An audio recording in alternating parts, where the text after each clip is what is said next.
কোরআনুল কারীমের মধ্যে আল্লাহ তাআলা ইরশাদ করেছেন, যখন তোমাদেরকে দ্বীনি মজলিসে বলা হয় অপরকে জায়গা করে দাও, আল্লাহ তাআলা বলেন ফাফসাহু ইয়াফসাহিল্লাহু লাকুম, তোমরা জায়গা প্রশস্ত করে দিও।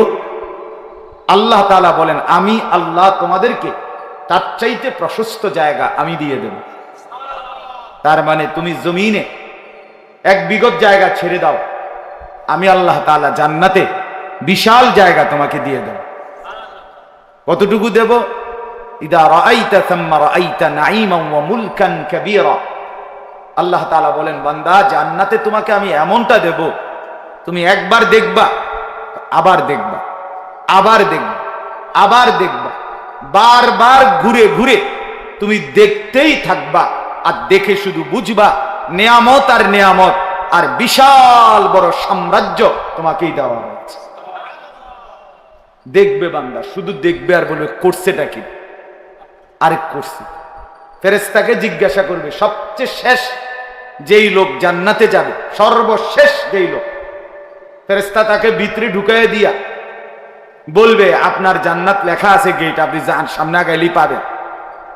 সেই লোক অনেক দূর হাইটা, মনে করেন ক্যান্টনমেন্ট থেকে আবার ফিরা অটোতে আইলেন সাবের বাজার, আইসা বলবে ফেরেশতা নাই, আমার নামে কোনো বরাদ্দই নাই, এই সবগুলো জান্নাতের মধ্যে লোকজন আছে, আমারটা কই?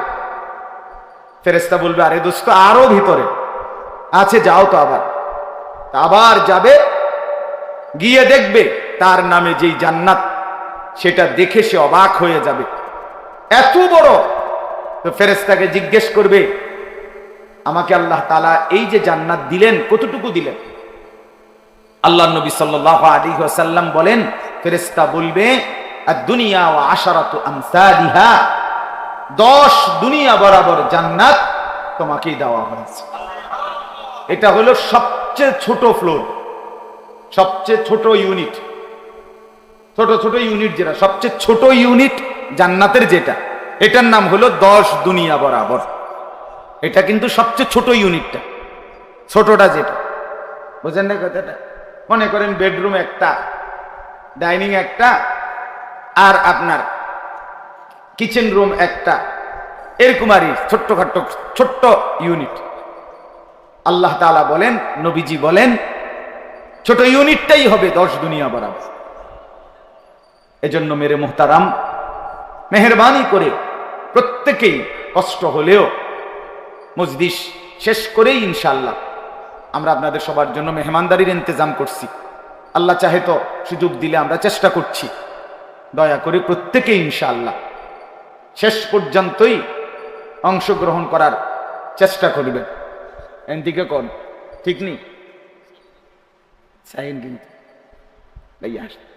দয়া করে এই জন্য মেহেরবানি করে সকলেই আমরা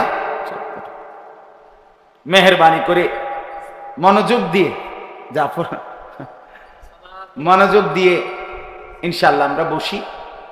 আমার একটা বিনীত অনুরোধ, বাপ বয়ান হবে, মনোযোগ দিয়ে শুনবেন, অনর্থক দয়া করে আল্লাহর ওয়াস্তে আমার সাথে দেখা করার জন্য অনর্থক উঠেন না বাপ, মেহেরবানি করে উঠাউঠি না করেন, ভালো হবে। একজন এদিকে একজন ওইদিকে, এ কথাবার্তা হাঁটাহাঁটি হুড়াহুড়ি, এটা যথেষ্ট কষ্টের কারণ। ঠিক আছে, আপনারা আসছেন, আমরা দিল থেকে খুশি, আপনাদের শুকরগুজার, আমরা আন্তরিকভাবেই আপনাদের জন্য আমরা দোয়া করব, ওলামায়ে কেরাম দোয়া করবেন। আমার বিনীত অনুরোধ বাপ, উঠেন না আপনারা, উঠাই কষ্ট করে, এত কষ্টের আয়োজন, আপনাদের শুনবার মধ্যেই বরকত বেশি। মেহেরবানি করে এক কথা কারো দিলে লাগলে আল্লাহ তাআলা তার জিন্দেগি বদলে দিবে, জীবন বদলে দিবে। এই শ্রদ্ধেয় ওলামায়ে কেরাম সবাইকে দাওয়াত দেওয়ার মূল মাকসাদ ছিল আমার এই ছাত্ররা যারা পাগড়ি পাবে তাদেরকে উৎসাহিত করা। আমার ওস্তাদদের খুব আগ্রহ ছিল বড় বড় ওলামায়ে কেরামকে দাওয়াত দেওয়া। আমার এই দিবানিশি বলছেন, আমার শিক্ষকরা, ওস্তাদরা, 20 জন শিক্ষক আমাদের এই মাদ্রাসায় আছে, 5 জন স্টাফ, বাবুর্চি, দারোয়ান সহ, হিসাব রক্ষক সহ, মোট 25 জন স্টাফ। আলহামদুলিল্লাহ এবছর আমাদের মাদ্রাসায় নাহবিনীর জামাত সহ নুরানি, হিফস, নাজেরা এবং কিতাব বিভাগে 4টা জামাত, উর্দু, তাইসির, মিজান, নাহবিনীর, এই মিলে মোট 382 জন ছাত্র নতুন পুরাতন মিলে ভর্তি হয়েছে। আলহামদুলিল্লাহ মাদ্রাসায় প্রায় 325 জনের মধ্যে বোর্ডিংয়ে থাকে, আবাসিক, যার কারণে আমাদেরও ভীষণ কষ্ট হইতেছে। কোনোভাবেই 1 হাত জায়গার মাদ্রাসার নাই, একে তো এটা পুরা বাড়ি, ভাড়া বাড়ি। আমরা প্রায় 46,000 টাকা মাসে ভাড়া দিই। তো এখন আর একদম ডাইন বাম হওয়ার মতো জায়গাও নাই ছাত্রদের।